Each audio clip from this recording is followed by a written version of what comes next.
Hi there, and welcome to Kanazawa and its stunning train station for a very special trip report.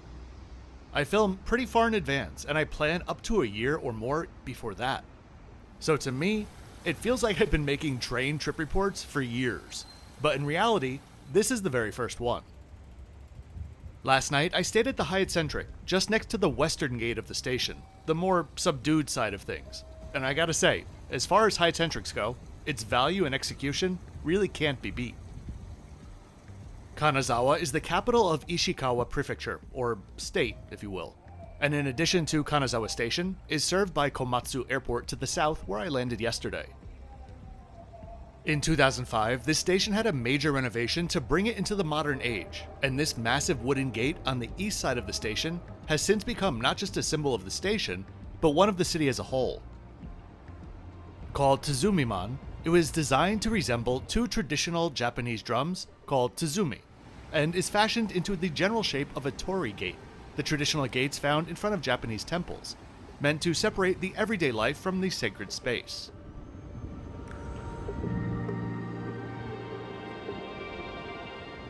Since they put it here, I'll take that as permission to label the Shinkansen, or bullet train, as one of the most sacred institutions in Japan today. It was responsible for much of the country's economic growth in the 20th century, following the first line's opening in 1964. Before we head inside, let me welcome any of you that may be new to the channel. My name is Kevin, and I am the Flip Flop Traveler. I want to give you honest content about flights, hotels, and trains. This video today was self-funded, and the fare that I paid is detailed in the description. As with all of my videos, everything in this video today is based on my own opinion of my unique experience, which I'll show you. Everything else we'll get into as we go. Let's head inside. Kanazawa Station is truly the centerpiece of the city's transit system, with easy connections by train or bus across the region. But the Shinkansen is a fairly new arrival here, only beginning its service in 2015. And that's part of the reason why I came here today.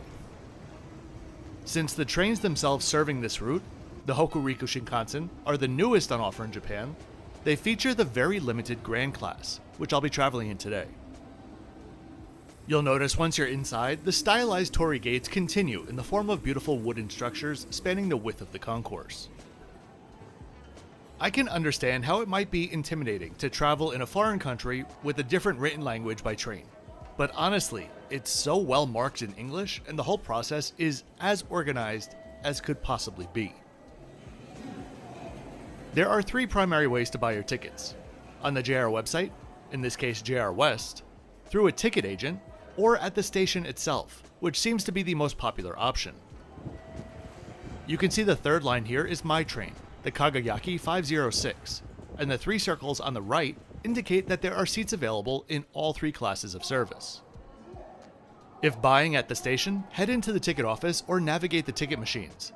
If you purchased your ticket online like I did, you can collect your tickets directly from the machines. Tickets in hand, head to the Shinkansen gates. It's all intentionally set up to make your journey easier, much like my Level 8 bag does for me. This part of the video is sponsored by Level 8 Luggage, and take note, only until July 15th, Level 8 is celebrating their website's anniversary and have a special discount code for 20% off of your total purchase. Click the link in the description and use code L8SS for that special discount. Last month, I mentioned that I was choosing between two new bags for my recent trip. I ended up going with the Hijin 20-inch spinner, mostly because I've never used an aluminum frame bag before and wanted to see how I liked it compared to a standard zipper bag.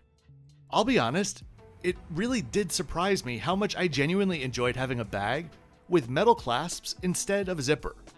So far, I've taken it on 15 flights to 13 countries, traveling over 33,000 miles, and it literally looks as good as the day it came out of the box.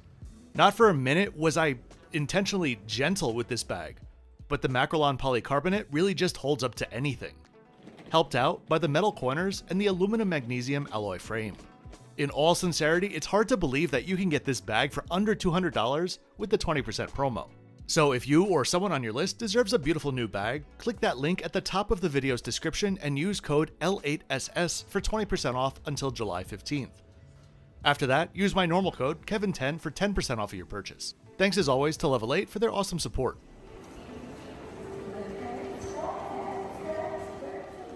So as I mentioned earlier, you need to pick up your tickets, as in plural. This is probably the part that confuses more people about the Japanese train system than anything else. For today's journey, I have one ticket for the route and a separate ticket for my reserved seat in Grand Class. Note that when you're passing through the turnstiles, stack your tickets on top of each other and insert them both together. The machine will work out the rest. When in doubt, there are always plenty of attendants around. Before you head through the gates though, do any shopping that you may need. While Grand Class includes a small bento box, the other classes don't, and buying an ikiben, literally railway bento box, to eat on the train is an absolute must for the full Shinkansen experience. Once through the gates, seating areas are limited. This is mostly due to the fact that you don't need to get here early. Kanazawa Station is very easy to navigate, and you really don't need to arrive more than 20 to maximum 30 minutes before your scheduled departure time.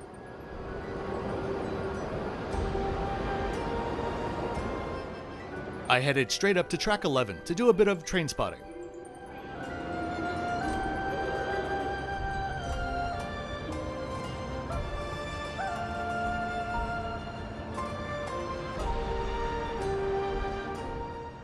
Here are two trains that are identical to mine, the W7 series. Note that the E7 and the W7 trains are the same. One is operated by JR East and the other JR West. The W7 series inaugurated service to Kanazawa in 2015, and just this year continued that service all the way down to Tsuruga. By 2046, it's expected for the line to continue all the way down to Osaka.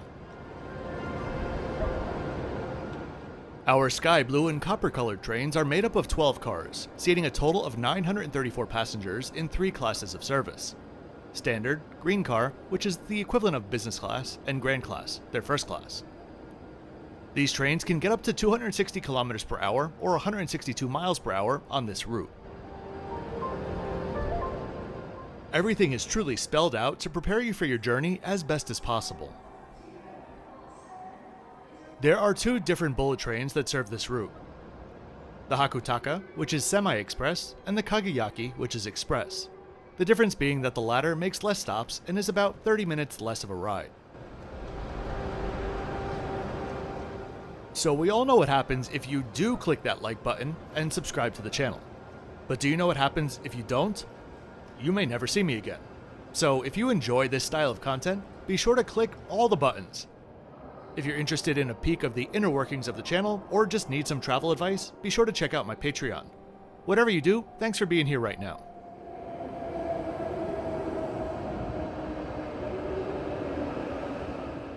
And here's my train pulling in now. At the time of my journey, this was the end of the line, so it was common to see trains parked here in the station. But normally, your train will pull up just minutes before departure. Trains on the busier Tokaido line between Tokyo and Osaka are spaced as closely together as every 3 minutes.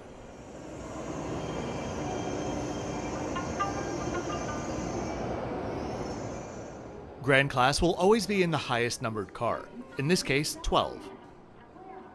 Hiding out of view was a very friendly attendant who escorted me to my seat, and what a beautiful seat it was.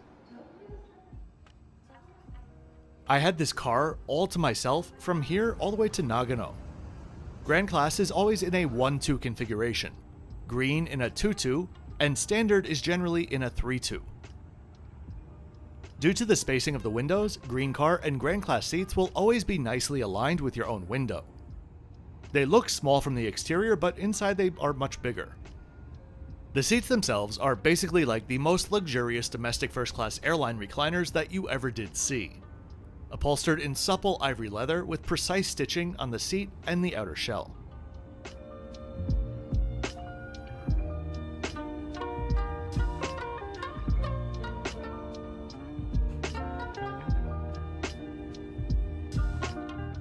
Grand Class seats really do function an awful lot like an airline seat. There's a reading light, electronic seat controls, and plenty of leg space.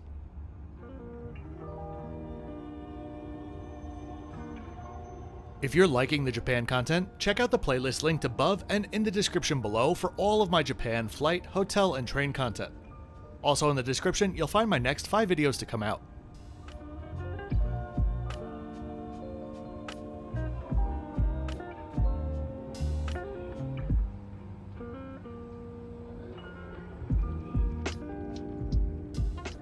Overhead, there are large compartments which will easily fit any standard carry-on.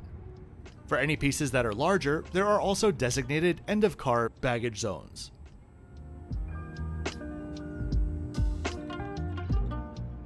Here you can take a look at the seat in its reclining mode, as well as the remaining details of the seat itself.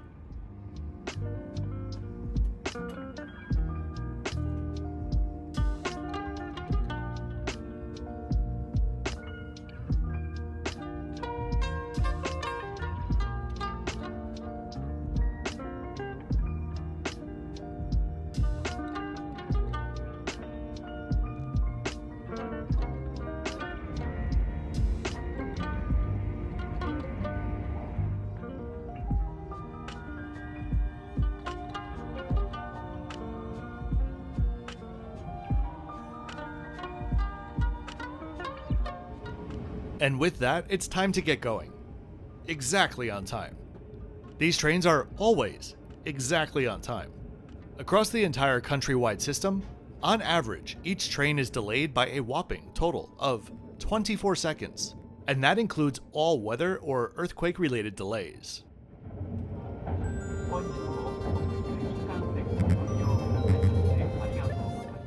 Let's take a look at today's route and trip stats. Feel free to pause if you'd like to take a detailed look. As for our route today, we're going from the west coast to the east coast of Honshu, the central and largest island in the country.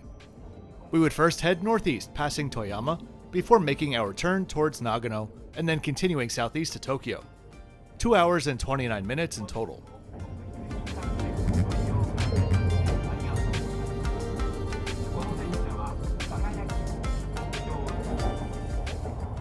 Shortly after departure, the cabin attendant came by with an amenity bag of sorts, as well as slippers and a menu.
And here's a look at the menu for today's food service. In addition to a variety of drinks, you can choose between a Western or Japanese style bento box. Of course, I went for the Japanese style.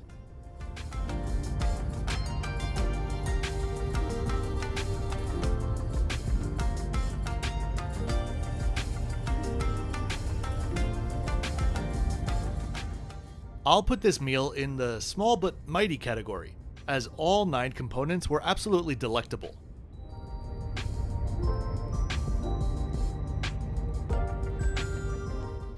My personal favorite was the layered sockeye salmon and fish paste.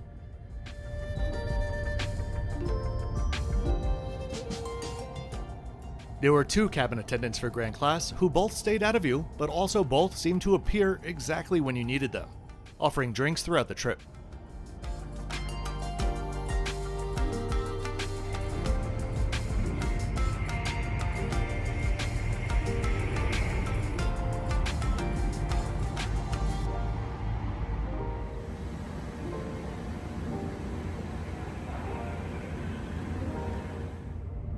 As for onboard entertainment, well, might I suggest looking out the window?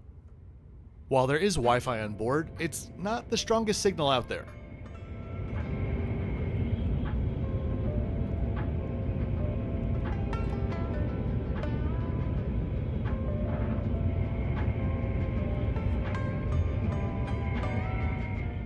Or if you'd like to practice your kanji, there's also a magazine.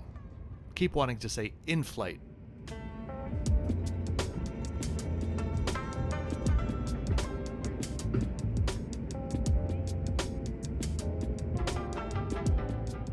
This might be an absurdly quick peek at the green car, but fret not, because Saturday's video is going to be my next train video, comparing the green car experience to that of standard class.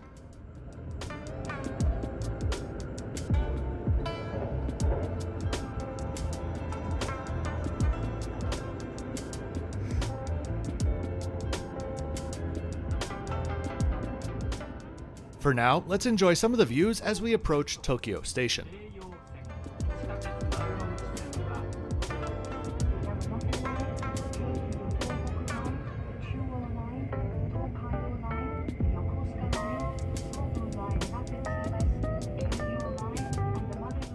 And that'll do it for this beauty today.